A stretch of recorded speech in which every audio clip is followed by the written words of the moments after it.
Lost media has always been an interesting topic to me, and just knowing that there are thousands of different kinds of media that have been made and are still lost or have recently been found has fascinated me, and made me curious about the origins and story of that said material.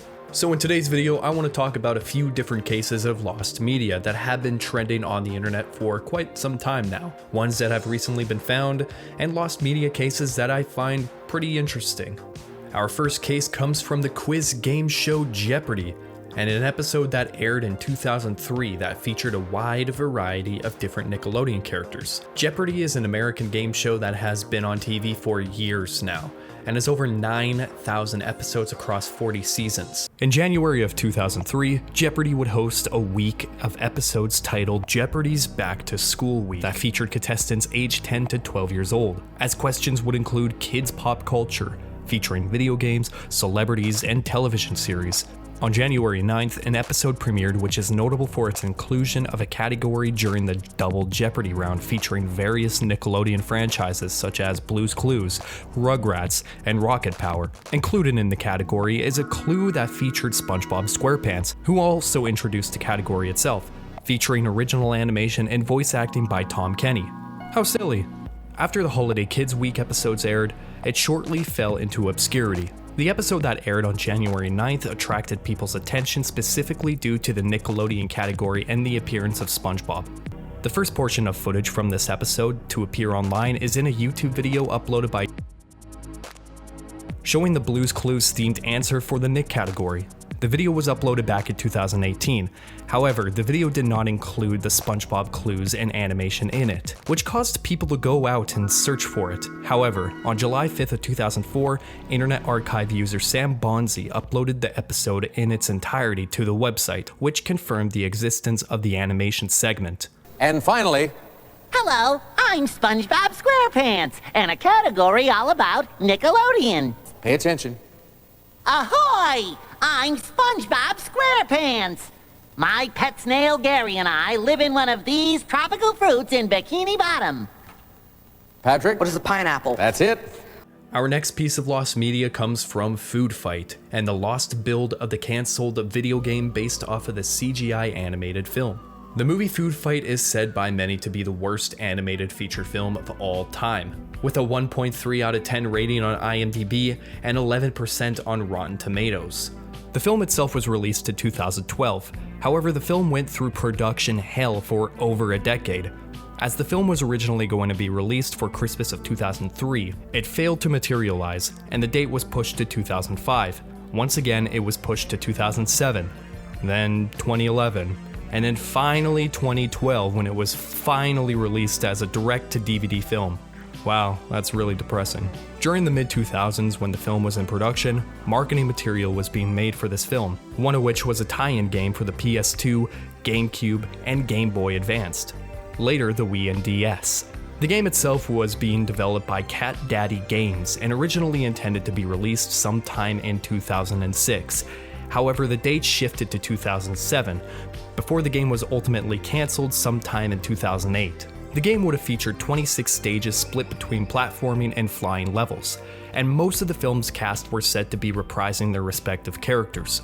Not a lot has come out about this game, nor has the full game ever been released, but many in the lost media community have worked hard to find if there is a playable version of this game. The game itself has been partially found, but not the full game. A playable demo of the game was shown at the 2006 E3 event, as a brief shot of the booth was uploaded to the site planetquake4.net, and it was previously the only known footage of Food Fight the game. Ever since then, all that has come out about this game was footage from a pitch reel, a bit of the original soundtrack, footage from the E3 event, as well as screenshots and artwork made for the game. The game itself looks quite interesting and dare I say it looks fun. But, maybe the game was a little bit better than the movie, but, who knows at this point. Now, this case is quite recent and is still ongoing, but has gained a lot of popularity on social media as of late due to its bizarre concept, Charlie the Steak. Now, Charlie the Steak was an iOS mobile game that was published by Dynamic Dust's Sebastian Heidel in 2013. The game was designed to be a stress reliever game, in which you could torture an anthropomorphic steak, which was designed to be annoying for the players. Oh, that's Gore, my comfort character, Charlie the Steak. The game would include 4 modes of torturing Charlie with well done, medium, rare, and raw. Ha! Just like cooking steak in real life! Bah! The game was last updated on July 2nd of 2015, and later on delisted from the App Store. But since its departure from the App Store, it gained a lot of community buzz on social media sites such as TikTok and Twitter, and people were curious as to what happened to the game and where it went. Numerous users claimed to have a fan port of the game installed on Android, but no APK was ever found or made out of the game since it was never released on Android. Now, several videos have been made on YouTube about this game years ago, from review videos of the game to just showing off gameplay of the app. But recently, on August 2nd of this year, archive.org user Dipper Gaming uploaded the game's IPA file on the Internet Archive. This version of the game was for the iPad version. However, the iPhone version is still lost. But the original creator of the game has confirmed on his Reddit account that a re-release of the game could be coming out soon. One of, if not the most popular and infamous cases of lost media comes from the mystery of the Ulterior Motives, aka Everyone Knows That song. So many people have made videos diving deeper into this lost media case, as there is so much to talk about in this lost media case that I can easily make a separate video breaking down the case in its entirety. But for this video, I mainly want to talk about what it is, the creators of the song, and how it was found. In October of 2021, user Carl92 on the site whatsthatsong.com posted a query for the song that was unknown to them. The post stated that they didn't know much about the song's origins, and that they claimed to discover it from a bunch of very old files in a DVD backup. After this post was made, many in the community were curious as to what this song could have been, and what the lyrics were in the song, since at the time the lyrics were pretty muffled and were pretty hard to understand. All that was known about the song was that it was released sometime in the 1980s, and some have said that it was used as a one-time thing for an unknown commercial. Some have also said that it was played on the radio during this decade and was never played again. All of these theories were quickly debunked, and years went by and there were still no answers for it. Thousands of people in the lost media community worked together to find this mysterious 80s song, as it slowly became one of the most talked about and most researched pieces of lost media on the internet.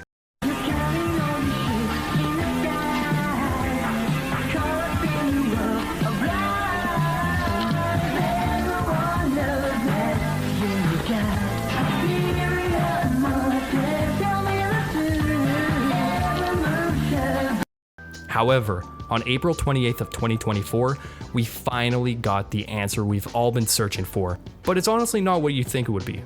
Now you see, the song Ulterior Motives, previously known as Everyone Knows That, was discovered by Reddit users South Pole Ball and OneTruth5867, that the full version of the song can be heard in the background of, wait for it, an adult film. Yeah, it's... The adult film Angels of Passion was released in 1986 and was directed by Jerome Bronson. And around the 67-minute mark of the film, you can finally hear the full version of the song, obviously mixed in with moans and squeaky bed sounds. Now, before the song was found, many people wondered what the sounds were in the background of the original 17-second audio clip released by Carl92. Now, some say that it was someone eating potato chips in the background, or someone biting down on an apple, as you can hear kind of like crunching sounds in the background. But with this new information, that's obviously not the case. Once the news came out about this song being found, the original composers of that said song were found and credited to be Christopher St. Booth and Philip Booth, documentary filmmakers and musicians who've composed numerous songs in the 1980s and licensed a few of their songs to film producers. And on June 24th of 2024, they would release a remastered version of the song Ulterior Motives on the album Ulterior Motives: The Lost Album. And during this time, Christopher Booth would post the full lyric sheet onto social media. The lyrics also confirmed that it was Everyone Knows It, and not Everyone Knows That. It's such an interesting piece of lost media history. Now, the next lost media is another strange case, or should I say, crazy. Get it? Crazy Frog? Everyone knows about Crazy Frog, the annoying thing, Axel F, from Jamster ringtone to internet meme. But did you know that there's lost media related to Crazy Frog? because I didn't. Way back in the day of 2008, there was planned to be a Crazy Frog movie that was based off of, you guessed it, Crazy Frog. The film would have been released in late 2008, but was dropped sometime in 2007 or 2008. The only evidence of this actually existing and being a thing came from a small paragraph from the article Cartoon Movie 2007, Sneak Peek European Animated Features, that was published in March of 2007. There is not a lot about this media being a thing, or if it was actually real and was in production, or if it was ever in production. However, back in 2020, the official Crazy Frog Twitter account was asked whatever happened to the Crazy Frog film, as the Twitter account responded with, "It got cancelled," meaning that Crazy Frog, or those who were running the account at the time, knew about this movie and its existence, possibly confirming that there was in fact a Crazy Frog movie that was being in development, but it just never went through. Another piece of Crazy Frog lost media comes from the lost DS puzzle game, Crazy Frog Collectibles Faces. It was a cancelled Nintendo DS puzzle game developed by Cypress Studios, now known as Cypronia. A short description of the game is available on the archived Cypress Studios website, which calls the game a, quote, funny puzzle game for the DS which supports single-card multiplayer. Now, nothing else about the game is known. There is proof of the game existing as stated on the website, however it is uncertain whether the game was released in any form, judging by the fact that the game was listed under finished games on Cypress Studios' website. However, it was later on confirmed that the game was reworked into another game by them, known as Crazy Chibo Puzzle Party, released on the DSiWare. Not much of the game is out there at the moment. All that there is the box art of the game, which can be found on the archived Cypress Studios website, screenshots of the gameplay from what appears to be from the game manual, and the icon of the game. Anyways, that is the end of this video. If you want to see more videos like this, then like this video and subscribe to the channel if you're new. This has been Sankobyte, and I'll see you all in the next video.